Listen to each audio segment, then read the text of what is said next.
What's good, YouTube?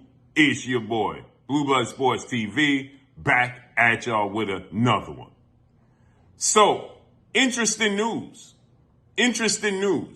48 hours after three-division undefeated world champion, five-time world champion, superstar boxer, Gervonta Tank Davis. 30 wins, no loss, no draw. 28 wins by way of knockout. He'll be 30 years of age in November.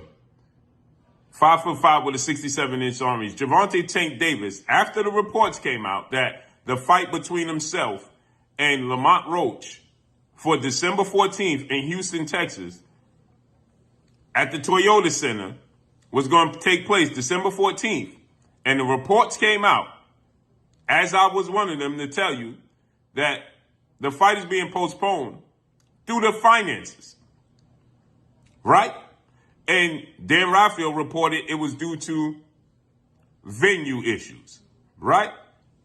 So now, Gervonta Tank Davis, he came back after that, and he stated when it was reported that he could fight in January, Gervonta Tank Davis said, that's cap. He not fighting in January. Right? Then he came back and he said, everything is a go. Everything is still on schedule. And he's fighting in Houston, Texas, still.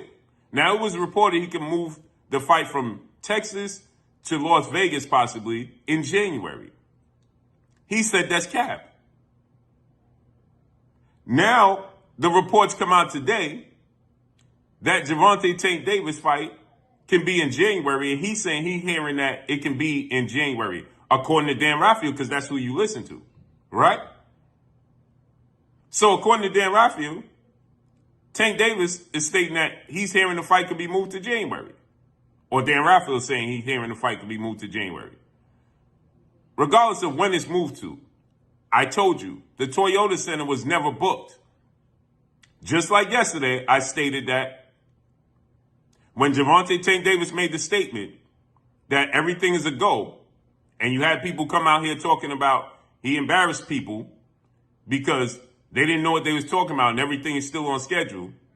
So I stated, well then, if the Toyota Center is still not booked, and Gervonta Tank Davis announced that everything is still on par to go as planned, December 14th, in Texas, then it's safe to say he don't know what's going on.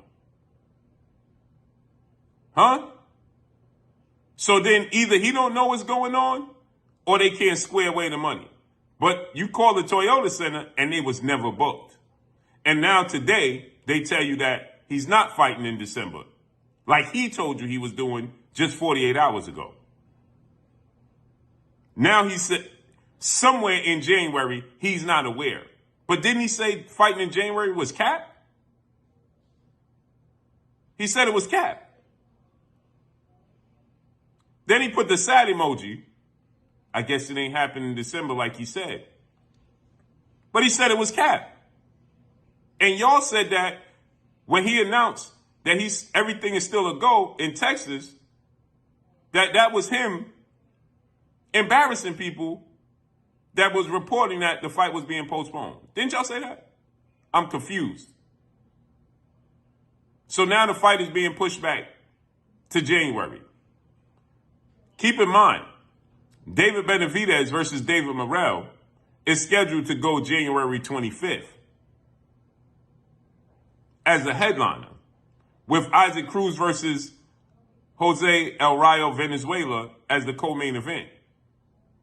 So I guess that's going to be the third fight on the card, huh? But Tank going to fight in the undercard? First and foremost, that's a slap in the face to Tank Davis, who is no doubt. Now, regardless of the pay-per-view numbers, he sells out arenas. So for him to fight on the undercard of anybody, although David Morrell versus David Benavidez or David Benavidez versus David Morrell and Isaac Cruz versus Rayo rematches, big fights, Tank Davis is a bigger superstar. Why would he have to fight on the undercard? And are you going to push David Benavidez, who you're trying to build up as a superstar, to be on the undercard in such a big fight? Make this make sense.